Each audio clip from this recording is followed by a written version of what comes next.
Hello, friends and enemies, heroes and villains. Welcome to Epic Realms. Our amazing guest today is a comic book writer and artist, illustrator and animator. He's worked for IDW, DC Comics, Image, Top Trading Cards, Star Wars, and the amazing show How the Show Should Have Ended. His Oddly Normal series is a staple comic in many homes. Please welcome Otis Frampton to Epic Realms. How are you doing? Very good. Thanks for having me. I really appreciate you asking me to be on the show. Yeah, I'm really excited. We've talked off stream here a little bit beforehand. I have met you at shows and you've been at conventions and you do all kinds of stuff. Um, and something I always was curious, and I like to ask this, especially for people that do art as amazing as yours. Did you have like an early inspiration into arts or comics when you were a kid growing up? My mom always tells the story that the first thing I ever drew was butter on carpet, age 2. That's what she always tells me. I've always drawn. I've always been, in elementary school, I was the kid who draws. I was the one they always came to and said, "Can you draw my diorama? Can you draw my art project?" And I did, of course. Um, but like my main interest is really storytelling, and I always say I'm not an artist. I'm a writer who draws, and that's always been my main focus because I've been writing stories Yeah. as long as I've been drawing them too. As a kid, writing like little plays and short stories and unfinished novels, that kind of thing. So it's the storytelling that has always drawn me to comics. No pun intended.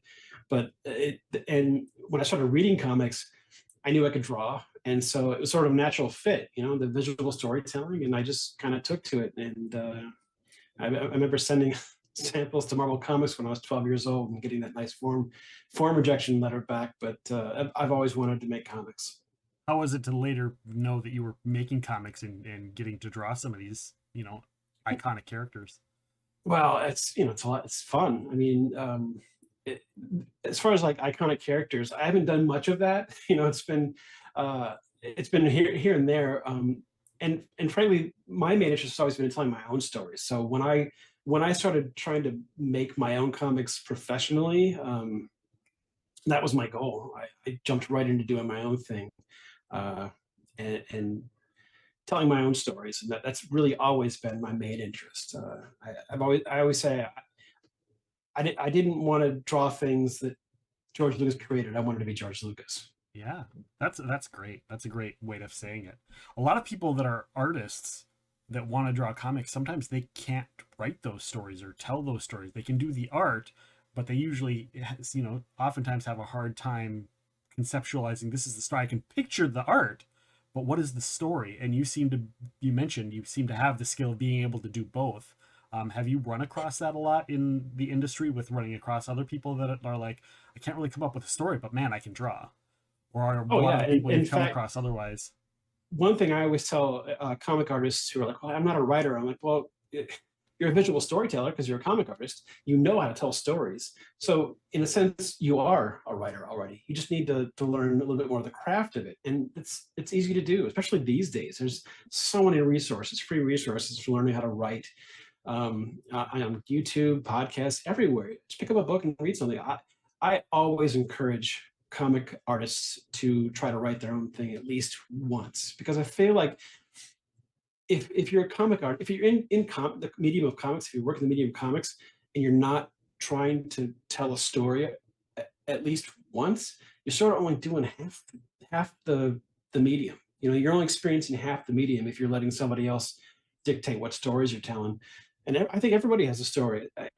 Everyone who loves comics has their own stories. I just know it. I know they do. It's in there. They gotta find it, and some of them are just waiting for permission. You know how sometimes you think you can't do something, Right. and you're like, well, I don't know if I can. I'm not ready. And I always tell people, you'll never feel. I don't feel ready. You'll never feel ready. You'll Yeah. never feel ready. So you might as well just start, because it's going to be what it is, and you'll know if it's good or not. And odds are, if you're a comic artist who's writing for the first time, you're going to find out that you love it. Yeah, for sure. You talked about everybody having their own story, and your story is very unique because a lot of artists and writers, they go to art school and all of the different things, and they go to maybe the Kubrick School of Art or Kubert School of Art or wherever. But you didn't necessarily go through all those steps, did you? No, I don't necessarily say I'm self-taught, because you learn somehow. Right. No, nobody's teaching themselves, you know, in a vacuum. But I didn't go to school for this. I I've always sort of been on my own, doing my own thing, and I had a stint in the Air Force for 6 years, where I joined the Air Force, and I was like, you know what, I'm going to put myself in a position where I'm going to be on mission all day, and then I'll come home and I'll work so hard so that when my 6 years are up, I can get published. And that's actually literally what happened. My first creator-owned comic was published a few months after I got out of the Air Force. So my path has always been sort of self-starter. You know what I mean?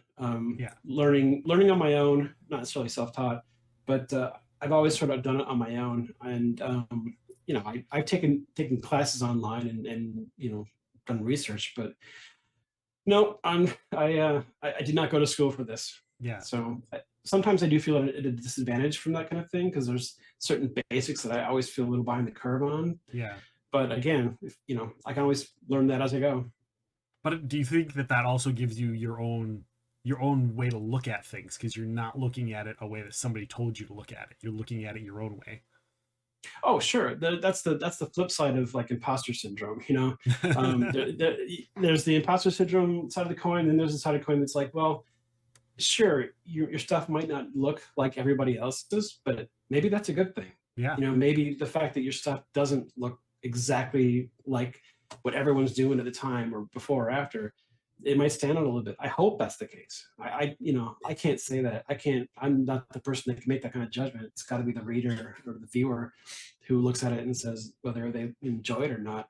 I just hope that my work has some teeny tiny element of charm. That's my main focus when I'm drawing, is like, is there charm to it? Because that's what draws me in. So Right. Well, and you can go down the comic book aisle and look at covers and go, that one looks like that one, and that one looks like that one, and that one looks like that one, and this one looks like Otis Frampton. Like right off the bat, you can tell your art from some of the others that does, I don't want to say looks cookie cutter, but a lot of them look a little cookie cutter. And yours definitely does not look like that. Yours has a very unique style and a very unique feel, and it's fun. And I don't know if I appreciate that. and I don't know if that's your intent, but I feel that that's what sells it to everybody. Well, yeah, I mean, fun is it. I have some signs behind my Cintiq here, and one of them that says "Add more joy," and that's just something I tell myself whenever I'm drawing. It's like, if you're not feeling any joy in it, nobody looking at it will ever feel that. Um, yeah, I grew up. I was a kid in the '80s, and so that's my comic experience. That's my that. And by that I mean the time when I was thrown into the comic pool, and all my initial influences and interests were made. And I really feel like there was a lot more variety in terms of cartooning. And I use the word cartooning kind of wide. Like, I would include John Byrne in that. John Byrne to me is a cartoonist. These days you see a lot of like illustrators doing comics, and it feels very sort of magazine cover to me. And I kind of miss the cartoonist stage. And so that's kind of, I guess, where I aim my arrow artistically, is for that fun old comic feel. Yeah. Well, in that era of the 80s, did you grow up, did you have a hard time balancing your passion for writing and art with other, say, school endeavors? You get into math class and like you're doodling instead of paying attention to math. School suffered. School that I was I mean, I was a B student at best. But like, I was doing things like in high school. I was doing all kinds of creative things. I was the first student in my high school to write and direct their own play as a senior. So I was always a self-starter. I went to the principal and I was like, I'd like to do a play. And he's like, I don't know about that. And I just did it. So when it comes to storytelling avenues, I've never really looked at it at the mainstream and said, this is how I think I should do it because this is how it's done. It's more like, well, I'm just going to do it and see what happens. And sometimes that's a good thing, sometimes it's a bad thing. I think that taking my book Oddly Normal to Image, in some ways I did it the wrong way, because especially in the last like 20 years, Image has become the kind of place where uh, you're a comic artist, you make your bones on the mainstream, and then you go to Image with your creator-owned book, and you do maybe make a little bank, and you get some success there. I wasn't that guy. I was a nobody who took their creator-owned book to Image just in a blind pitch, and they took it. And that's been hard because it's tough to start from zero and build yourself up, because at the Image, you got to promote yourself. It's your own thing. They don't really promote anybody. It's not that kind of publisher. But I wouldn't. In some ways, I wouldn't have it any other way. I love the fact that they picked up the book and published it, and it's been a great experience in that I got to do the book the way I wanted to. That to me, I think, is more important than a lot of other stuff. Are you talking? And I'm assuming you're talking about the Oddly Normal series. Yes, just talking about my Oddly Normal series. There it is. Yeah.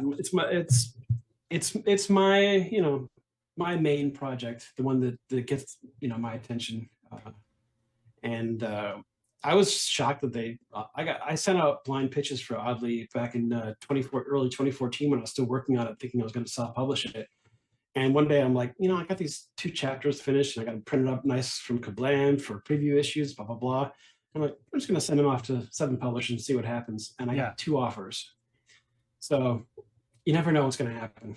Well, I think one of the things is that so many families and kids and adults, I think they're drawn to that series because A, the art, but B, there's the sense of fun and adventure and fantasy, but there's also a sense of, this is me. Like they can identify with the character in that series. I hear that a lot. And I think that's, do you get a lot of people that come up and tell you that that's them, or that they identify with that when they come to you? Oh, absolutely. Most people who read the series, or fans of the series, and come to see me at shows or store appearances, that's what they say. It's like this is me. Oddly is me, which I always reply with, well, that's funny because Oddly is me. Yeah, she's me. There's so much of me in the character that it's astounding to me that other people can see themselves in the character. And I guess that speaks to the universality of specificity, so to speak. You know what I mean? I guess there's this thing in writing where the more specific you are, the more universal you can become. And I think that's part of it. I think that she is a character that a lot of people feel like they were at least once in their life. The kid on the outs, the kid who felt too odd for anything, but really just felt like a normal kid inside. You know what I mean? That's sort of the big theme of the book. So yeah, and of course there's the fantasy element to it too. That the take me away to this other world and get I am someone special that can do these cool things as well. That is also a part of it that just sells. I mean, that's almost every comic book out there is, you want to be whoever they are, is just as much so. Do you get a lot of? I'm sorry. Go ahead. Do you get a lot of people that come up and just spew their life out to you because of the comic when they see that? Because with people that with a subject matter like this, I can only imagine that sometimes these issues of comics are deeply personal to some people, and it feels like this is one of them. Yeah, it is. When I came up with the story, it was way back in late 1999. That's how old the project is. I kind of sort of lucked into just the whole concept. It sort of came to me all at once. The name Oddly Normal, that's the name of the main character. Her being from a fantasy land, or her mother being from a fantasy land. The idea that she's part human, part fantasy creation. It all sort of came together. And then as I was working on its first iteration as a webcomic, I remember getting to a certain point and looking back at the story I just told in the last maybe like 20 pages and thinking, oh, that happened to you. Like there's this scene in the book where after I finished, I realized I just literally transplanted one of my own experiences of being bullied onto the page in a very almost literal fashion. And I'm sure that it's the kind of thing that every kid has been bullied will read it and go, oh, been there, you know, been that kid. So I get that a lot. Yeah, I get life stories. I get, childhood stories, and it's great knowing that I was able to be a reflection, in some way of their experiences, and maybe reviewing it in a positive way through storytelling. Was that the series that kind of got your foot in the door as far as all of the other work you ended up coming across and getting to do since then? Sort of. Like I said, it started as a webcomic.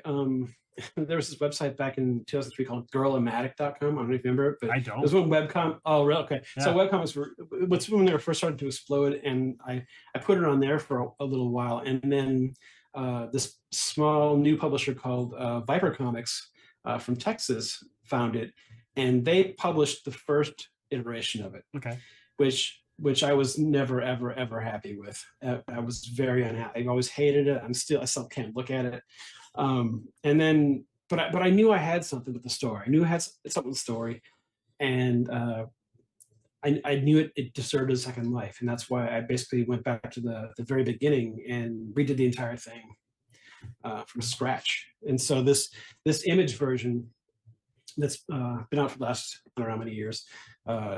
Is the redo, and it's the version I always wish I could have done way back then. So, but as far as the other stuff, actually, like I said, right when I got out of the Air Force, Viper published the first version of Oddly, but I had also been doing enough like Star Wars fan art and throwing it online that I managed to get a gig doing Star Wars sketch cards for Revenge of the Sith right at the exact moment that Oddly was first published. So they kind of coincided, Okay. and I built up my illustration career side of things sort of on a parallel track, if that makes sense. Yeah.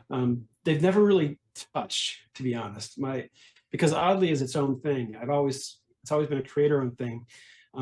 But my illustration, my fan art is what got me, work for hire gigs, doing lots of sketch cards, doing the DC books, that kind of thing. Okay. So it's strange how the two things are almost they exist simultaneously, but they never really touched each other. Well, let's talk about those sketch cards real quick, because obviously Tops. Did you do Upper Deck as well? I read somewhere that you had done. So how did they come to you and like, hey, we've got this, or did you send out stuff and be like, hey, I'm just seeing if you have any interest? Because a lot of those places are kind of known for their sports memorabilia stuff. Mm-hmm. And so obviously they do, there's cards for dang near every TV show, A Team, and all of those things. Did they come to you, or did you like just send them stuff and say, do you have anything for me? No, I got I was recommended by somebody who was already doing sketch cards. Another artist who I knew from remember I don't know if you remember the Force.net message boards back in the prequel days was a big thing, and I was a big participant in the fan art forums, and that's where a lot of fan artists were gaining traction, and that's where I got noticed. And another artist who had just done some sketch card sets gave my name to, I think his name is Dave. I think the editor's name is Dave Waldeck at Tops. I think it was Dave who brought me on first. And once you're in, it's sort of like you're on the mailing list of, want to do this set, want to do this set, want to do this set, and it sort of snowballed where I think I worked for 4 or 5 different sketch card companies over the years, drawn literally thousands of sketch cards. Yeah. How many different things did you do? I know I've seen Lord of the Rings, obviously Star Wars stuff. What other kind of? Yeah, Star Wars, Lord of the Rings, Marvel, DC sets, numerous Star Wars sets over the years. What else? Did I do Indiana Jones? I don't remember. Sometimes like you put some sketch cards in your images for this show, and I honestly was like, oh yeah, I forgot about that. I literally looked at him like, I did draw that, didn't I? Because after you draw, and also at the time, I haven't done sketch cards in years, but at the time when I was big into doing sketch cards, that's how I gained my like commission following, my private commission list, because art collectors, they love sketch cards. And so for a while there, I was living off just doing commissions based on clients I'd met through sketch cards. Okay. But I've also drawn thousands of personal sketch cards, just my own kind of thing. And you draw so many that you forget what you've done at a certain point with the sketch cards. Yeah. When you look back and you see something that you forgot about for years, does it bring back nostalgia? Do you look at it and go, "Oh, I did that. That was super cool." Oh, it's funny you mentioned that because one of the cards that you showed in the rotation of images was from Lord of the Rings set. I forget which one it was, but it was Lord of the Rings, and it was a drawing of Peter Jackson's character from the third film getting hit by the arrow. Yeah, And I'm yeah. like, that's a pretty good Peter Jackson. I like thought that to myself. It's like I was thinking, yeah, you did that too bad there. I think there was a goth mug in there too. I saw it. I was like, good job. That didn't suck. Yeah. But yeah, it's definitely a surprise when somebody shows me their sketch cards. I'll get random emails still to this day. People just showing me that a sketch card they bought off eBay or something from mine, and I'll be like, don't remember that. Okay, But will you recognize it as yours? Will you look at it and be like, "It's definitely my art"? yeah. I mean, yeah, definitely my art, but it's more like I have no memory of drawing anything related to that, and that's weird, right? I mean, Yeah. you think you remember, but you draw so much, it starts to fade. Are there any sketch cards you kind of wish you would have been able to do, or maybe hope in the future you'd get to do? Well, I asked out loud earlier if I'd done Indiana Jones. I don't think I've done Indiana Jones. I think I actually had to pass on a Crystal Skull set for some reason, and I didn't get to do it. Raiders of the Lost Ark is my favorite movie of all time, so part of me was like, yeah, it would have been fun, but yeah, well, it Well, happens. there's a new one coming out. You better put those feelers out there. There's that new movie. Yeah. Maybe they'll do the retro and you can do all the movies. I don't know if I have the eyesight for sketch cards anymore. You're looking down at this little piece of paper. I did that so long. I can't do it. I don't think I could do it anymore. You just do it big and then you just shrink it down, right? I wish. Everything's digital. I wish I could do it. I wish I could just do all digital sketch cards, and I'd still do it. Then they wouldn't be sketch cards; they'd be digital cards, right? Yeah, but I still hand draw. Yeah, yeah. You did you ever look up? I'm sorry, I was gonna say I actually did get to do a base card for Revenge of the Sith. That was cool. Oh yeah, so, yeah, nice. Yeah. Sorry, I didn't interrupt there. No, that's all right. That's all right. Totally cool. Were there artists, comic book artists, or otherwise that you really looked up to, growing up in the industry?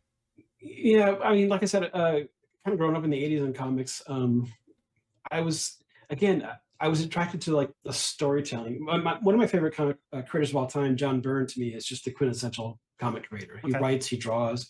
I always knew I was looking at John Byrne's work. I always knew I was reading John Byrne's work. Even when he was writing for other artists, you could feel his style of storytelling. So it's weird. I think my influences have changed so much over the years that I couldn't pin down one from that time from when I was younger.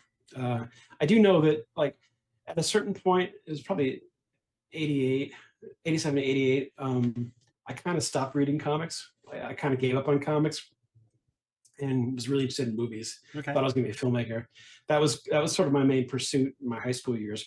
But then I got into community college and was in the film program, and I hated it. I hated it.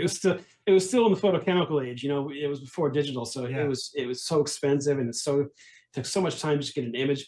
But I remember one day I was coming back from class, and I stopped at this comic shop. I walked into a comic shop for the first time in like 4 or 5 years, and it happened to be the week that Spawn #1 came out. Oh. I didn't know who Todd McFarlane was. I had no idea what was going on. All I know was I looked at that cover and I was just like, what is that? That is amazing. And from that moment on, I knew I wanted to make comics again. So I took a little break, but once I saw Spawn #1 and saw that sort of the cartoonists, the really cartoony cartoonists could do mainstream comics. So that's what I think of when I think of Todd's stuff back then. He was a great cartoonist. I was just blown away. I'm like, this is weird and quirky, and the colors are amazing. I can't believe what I'm looking at. And ever since then, and I mean that's one of the reasons why I chose Image to go to with Oddly, of the two that made me offers. It was partially that nostalgia for like, well, Image is what got me back into comics all these years ago. I don't know if I could pass this up. Also, I wanted complete ownership, which is another great thing that Todd and the gang did, is they made that a possibility. So I wanted to take advantage of that. Did you end up getting to meet either Todd or any of the people that you grew up on or that influenced you? And how did that interaction go? My meeting my heroes has gone spectacularly terrible in my life. Um, I stopped doing it. I stopped meeting my heroes back in about 2005 after an interaction with one of my favorite comic creators of all time that did not go well. I don't know what it is about me, but something goes wrong. So when I did have a chance to meet Todd, it was a few years back at San Diego Comic Con. I think book 2 of Oddly had just come out, and I was signing the image booth, and he was there. He was right there.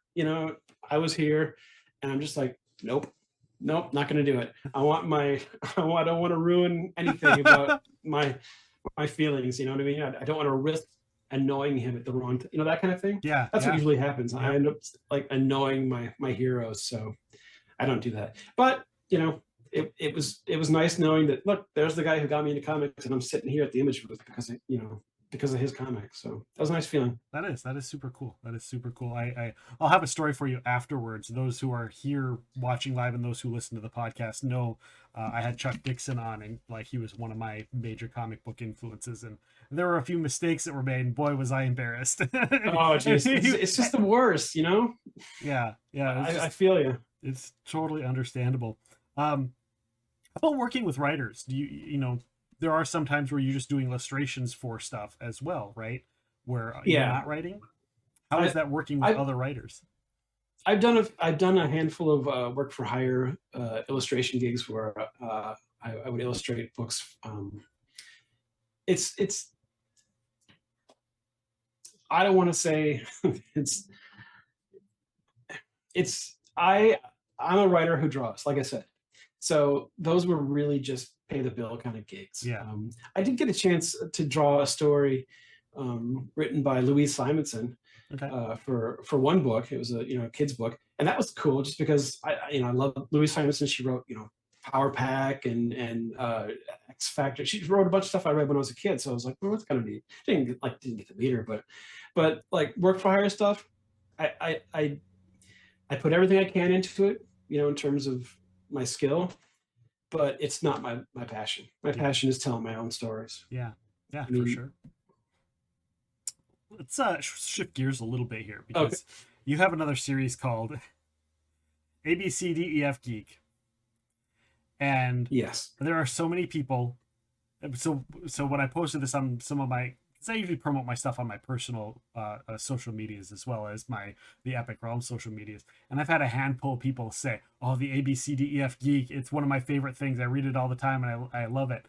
And in the back of my head, I was like, why does this sound super familiar? And then I went and looked at it. I was like, oh, yes, this. And then I reacquainted myself, preparing for this. I went through and I reacquainted myself with it. And I was laughing so hard going through those. And for those who don't know, you got to go and look at it because it's just hilarious. What inspired that series? What inspired? Wanting to draw fan art and not make it boring. I wanted, that was like I had a very specific intention with that. I wanted to create something that was fun, that would make people laugh, I wanted to do it. I wanted to do my own kind of alphabet thing for a long time. And just to let people know what it is, ABCDEF Geek, it was a series of illustrations I did. It was A is for Akbar, or E is for Ewok, and it would show a little, like, almost a single panel cartoon kind of thing, but not quite, just an illustration. And when I finished the alphabet, people they loved it. And I'm like, okay, well, I guess I'll have to print this. So I printed it up, and then I did a volume 2, printed that up too. And I was doing it on my own. So the printing was so expensive, I couldn't keep it going. And at a certain point, I had to focus on Oddly and other things. But I tell you what, at C2E2, the one day I was able to be there because I got sick, this last weekend, I had somebody come up and ask about ABCDEF Geek, and I haven't drawn one of those. I didn't, like, 6 years maybe. I don't remember the last time I did it, but people are still asking me for more. So I really appreciate you bringing it up and saying it made you laugh. Well, there are so many. And being a comic book fan, there's the letter S, and I always laugh at it because it's a picture of the Superman logo, and it's like S is for hope. It's like, or whatever. And I laughed so hard because if you know, you know. But if you don't know, you're like, wait, what? That's not. It's not. It Yeah, starts with an H. I tried to be a little subtle and subversive on some of them too. It was a lot of fun. Some were way too subtle, I think, but other times, like with that and like T is for tribbles, which is just the whole thing is just Yeah, yeah. You covered in don't even tribbles. see the It's T just is for. You yeah, just see the yeah. tribbles everywhere. That Uh, the S is for hope was one of my favorites. yeah, I love it. I love it. Um, let's talk a little bit about Star Wars. You did some Star Wars comics. Uh, Mhm. now, correct me if I'm wrong, but was that a like the Jawa series? Was that like you going, "Hey, I want to do this. Hey, I want to do this. Hey, I want to do this," or was it they came to you? Now, the me working on a story for it was for Star Wars Adventures, the kids comic. I was able to, I got to do my own like I think it was 8-page story. That was definitely something I sought out. I think it was like 2014 around that time. I started drawing Jawas and I just loved. I found out that I loved drawing Jawas and I just kept doing it, and it just wouldn't stop. And people really reacted to it, and so it was one of those cases where it's like, well, I like doing it. People like seeing what I'm doing, I'm going to lean into it. And I just kept going. And at a certain point, I started creating these fake comic covers for a hypothetical series called Jawa Adventures. And I just pumped them out. I mean, I think I have over 100 fake covers for the fake comic. And at a certain point, I'm like, you know what? I need to try to get noticed, by some people for this because I think that, it might work, and Yeah, it did. I managed to get the eyes of the editors at IDW on my stuff, and they let me do an 8-page Jawa story and a cover too, which is cool. So, yeah, that was a lot of fun. I wish I could have done more, and I wish that I actually put up a. I actually made a. There's a page on my website, and it's just the Jawa Adventures. It's my pitch for this series and all 100 covers of it. Never happened, but I would have loved to have done it. That would have been a lot of fun. well, let's cross our fingers that eventually someday we'll get to see that. Yeah, I would still say yes, Disney. Please, I would still say yes because they're just so much fun. One thing I found about the Jawas is that it's like with minions. You can put them in any situation.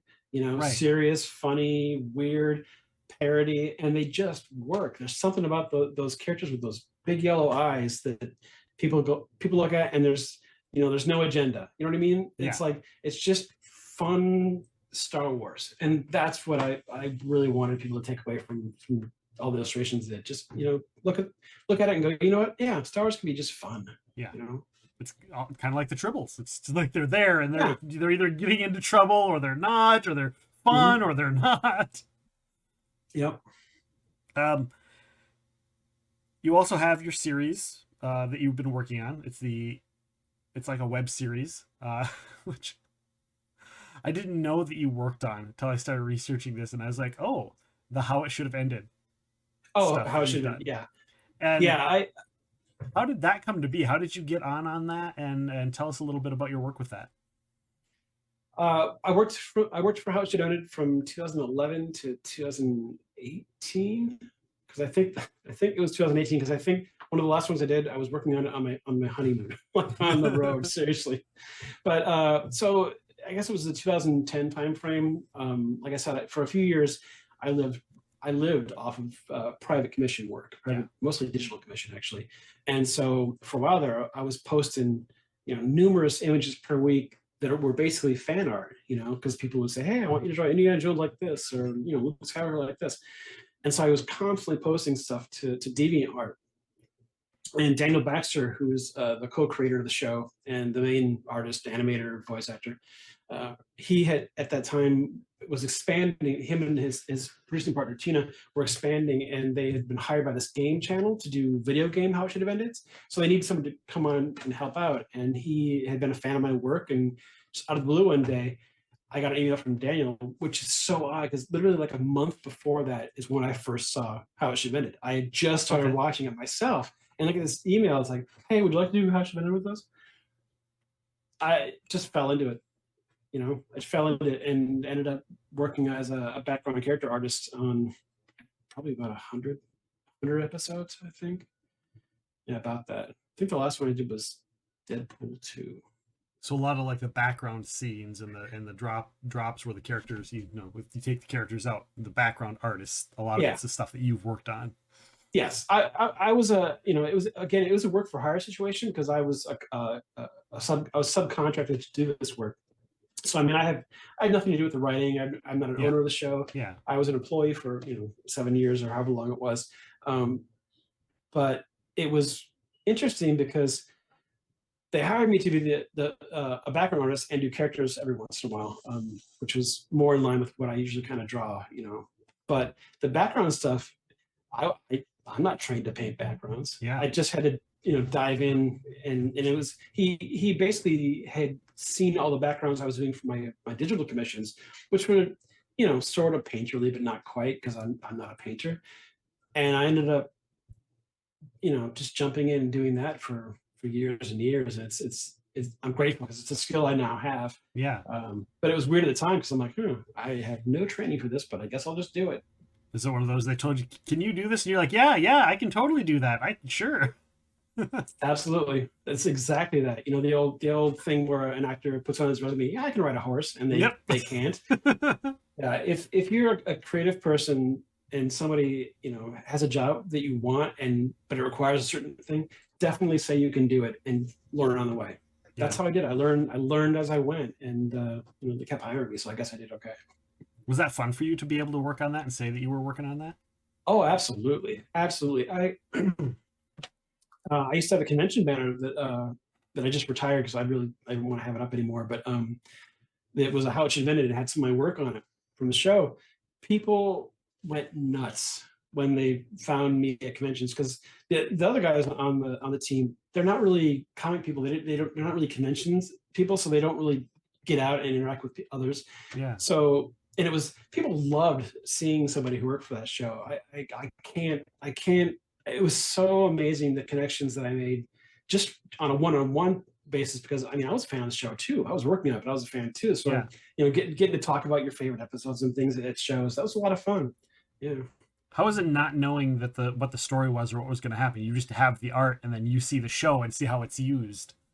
Oh well, I mean for How It Should Have Ended because it's a parody show. It parodies TV shows and movies mainly.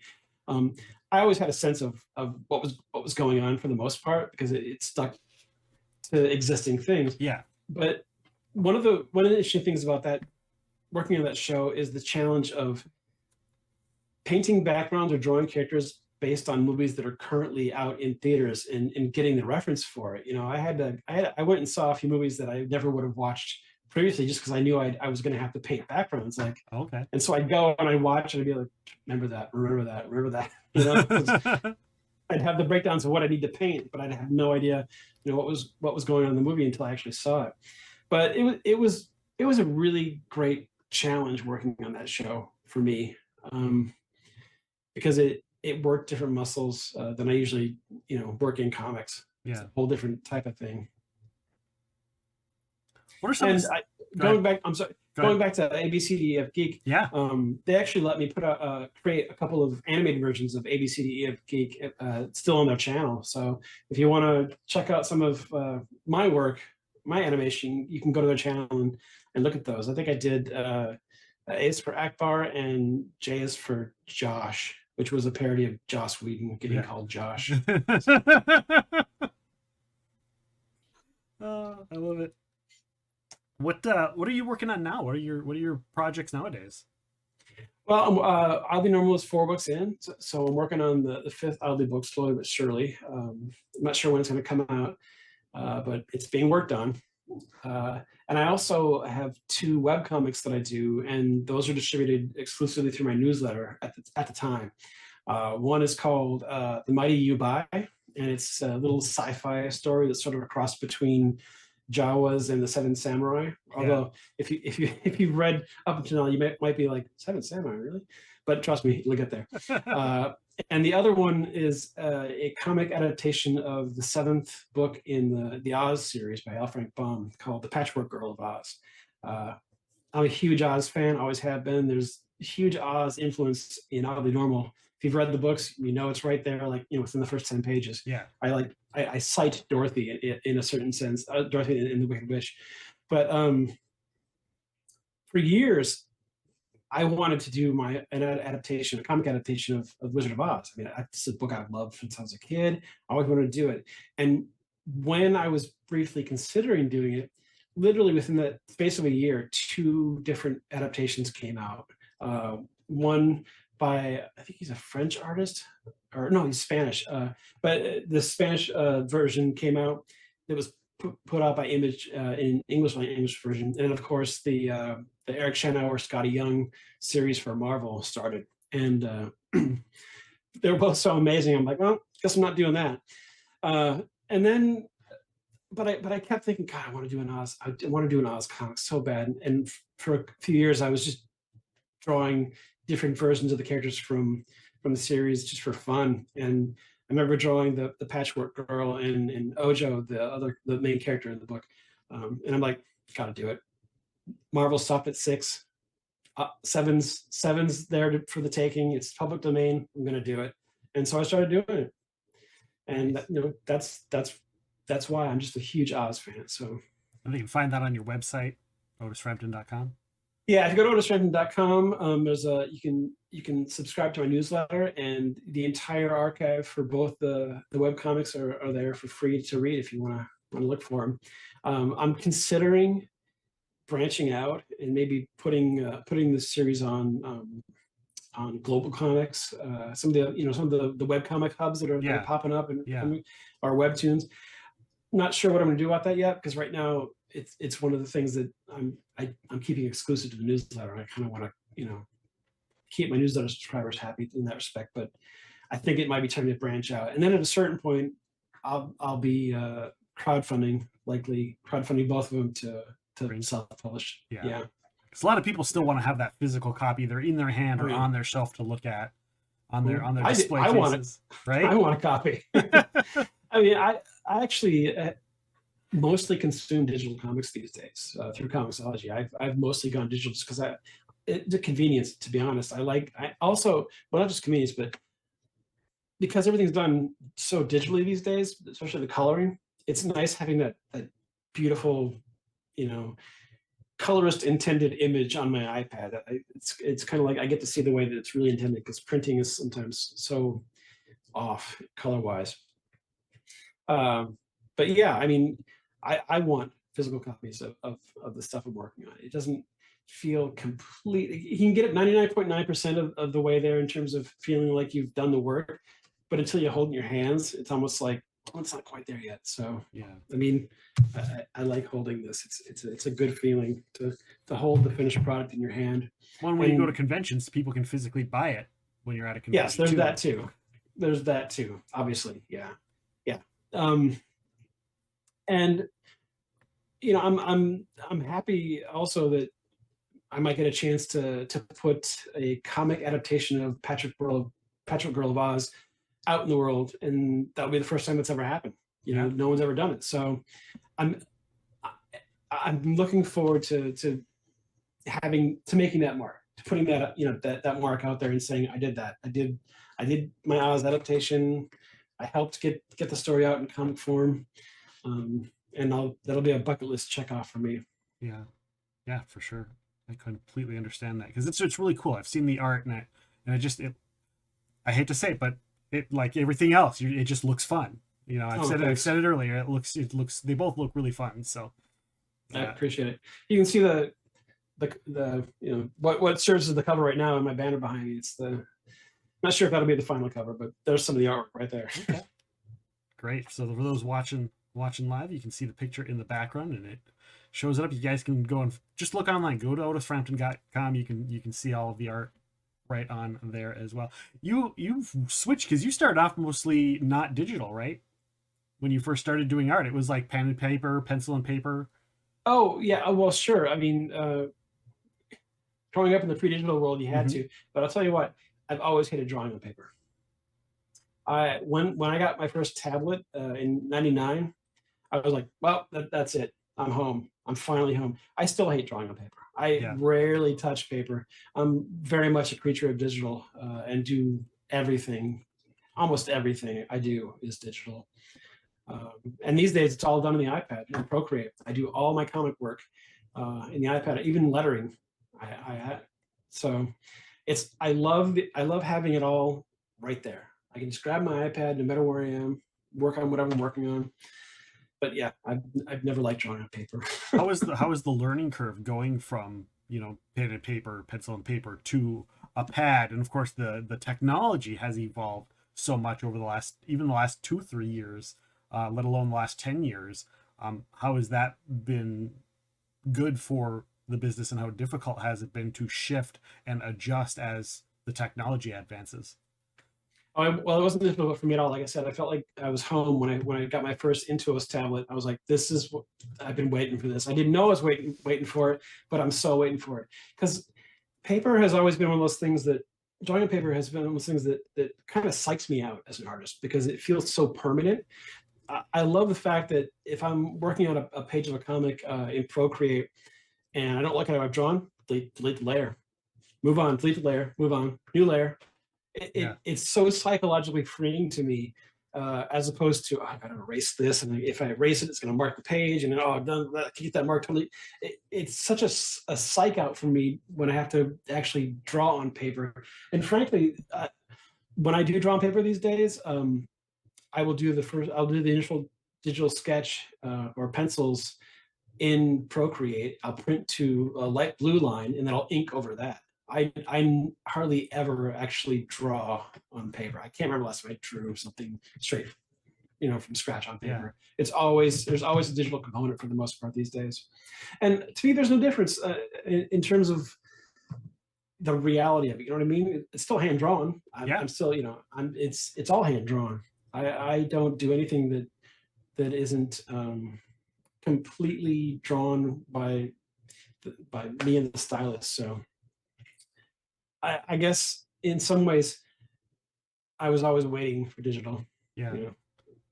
How's that for coloring, doing coloring and lighting and having lighting effects and all that kind of stuff? Obviously you can't do some of that stuff as easily on paper either.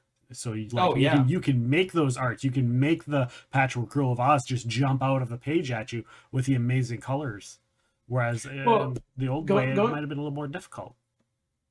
absolutely, and it still flummoxes me whenever I have to use actual, like markers or something.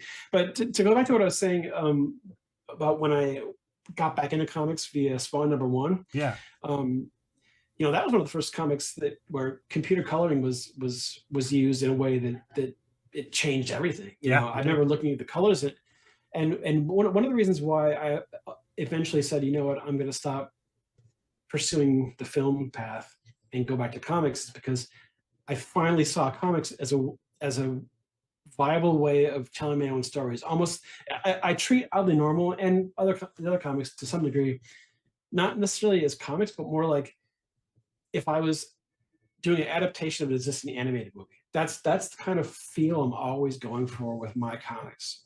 I want it to feel like you could almost see it on screen, in a sense. Yeah.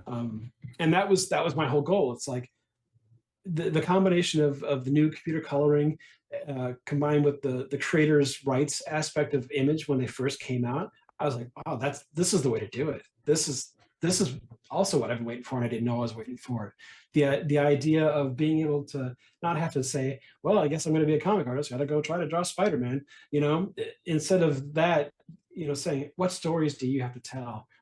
It was so exciting to me. It's still exciting to me. I love creator-owned stuff. You also have a thing called Gumroad tutorials, where you're kind of like help people learn Procreate and tutorials and stuff like that as well. Yeah, I have a couple of those things. It almost seemed sort of like you had to do that if you're in the world of Procreate. And I've been like, Procreate is the program I've been an evangelist for since it first came out. I knew when it came out in 2011, when I got it on my iPad, that it would eventually be the thing that I would use, even though it wasn't quite there yet. You know what I mean? So I still used Photoshop for a while, but yeah, I've got a few Procreate tutorials. I think they're animation tutorials actually, Yeah. which is weird because I'm not really an animator. But when the animation function came to Procreate in version 5, I was playing with an early build of it. I was a beta tester for it, and just loving it. Like, man, like animation is the thing that if I could do it, if I had time, that's what I'd do. I Yeah. love anime. I love playing with animation. Anyway, anyway, Procreate actually saw me playing around with things, what I've been doing in beta testing, and then they hired me to do their one of their animation commissions for version 5. Okay. And that was a lot of fun. That was so much fun getting to do that because it was just like 20-second, or was it even that long? I forget. It was a little piece of animation, and I basically just got to do whatever I wanted. It was so much fun. I just think that's really cool, knowing your history and how you got into this business. We discussed, not, you didn't go to colleges, you learned on your own, and you found things like this, and now here you are putting those tools out there for other people, other young people that can come up and look at that, and they can learn and maybe follow in your same footsteps to be like, I can do this. And I really, that's the main reason I wanted to highlight that, because I just thought that was such a cool thing to see that in your career, coming up to where you are now and how you got there, and then you're giving back to the people so that those who might not be able to afford to go to a fancy art school can do the same thing you did and get there, and you're giving them the tools. And I think that's super cool. So on behalf of them, thank you so much for doing that. I appreciate it. I don't do a lot of that kind of thing, mainly because of the lack of formal training. I almost feel like I'm still a student, Yeah. and don't really have a right to tell others how to do something. But if there are little things that I feel like I can help out with, I'll definitely try to help out. Well, you definitely deserve it, and you've done some amazing things. And as a person who also struggles with that whole imposter syndrome, I tell you, you're there, and you deserve it, and you definitely are a person that people should look up to and learn from. So I hate that stuff, imposter syndrome. right? We got to find a way to, like, just, if existence is a simulation, we need the code to get rid of that, because nobody should have to experience that. It's the Exactly. worst. I agree 110%. I know you had a slight time at C2E2. You got to do some stuff there until you ended up getting sick. You enjoy conventions and stuff like that? You like going to those you mentioned earlier? Do you have any coming up? Yeah. Again, if anybody from who was at C2E2 went there and missed me because I was gone 2 days because I got COVID, I do apologize again, but couldn't do anything about it. My next appearances, I'm going to be at the Source Comics and Games in Roseville, Minnesota on Free Comic Book Day. I'm there pretty much every year, except for the the COVID years, obviously. But it's always a good time at the Source. It's a great store, great people who run it, and I love doing it. And then next month, I think it's June 4th, 5th, and 6th, Minnesota, June 2nd, 3rd, and 4th, sorry, Minnesota Con at the Minneapolis Convention Center. I think this is their first year doing the show. So I'll be curious to see how that plays out. It's not, they're always trying to find a new show for that convention center, Right. and it never seems to stick. Well, hopefully this one sticks around. Hopefully. I might try to get into a Twin City Con later this year too, but I don't do a lot of conventions these days. Even before the pandemic, I kind of slowed down a lot because I don't travel well. I'm just not a good traveler. Yeah. And I'd done conventions for so many years, so many conventions, and I was kind of burnt out on it. Yeah. To be honest, they take their toll. All the travel and the seeing people, Yeah. and the all of that can definitely take its toll on And the one's mental health and expense. physical health and all of that. I understand. And bank account. And bank account, yes. It's not cheap, the travel. I mean, as much as I actually did like San Diego Comic Con, that's probably my second favorite convention of the year, but it's so expensive, especially for somebody like me who's I'm a small creator. I don't have a lot of resources, but I love going. I love going. C2E2 is my favorite show of the year for sure. So that's one of the reasons why it was such a huge bummer that I had to drop out 1 day in. I love that show. I love everything about C2E2. Well, hopefully we'll see you there next year, and there will Hopefully. be no illness or sicknesses to hold you back. People can find you on Twitter at Otis Frampton, Instagram at Otis Frampton, or they can find you at otisframpton.com. You also have like a link tree and all kinds of other stuff there for all of your plethora of links, because you've got a lot of you're in on all kinds of places, but those are kind of your main ones. So yeah. So for the most part, Otis Frampton, all one word. That's pretty much me. I haven't come across another one, so Right? you're pretty, You lucked out. You lucked pretty, out to pretty get an easy name on all the social medias and stuff. yeah.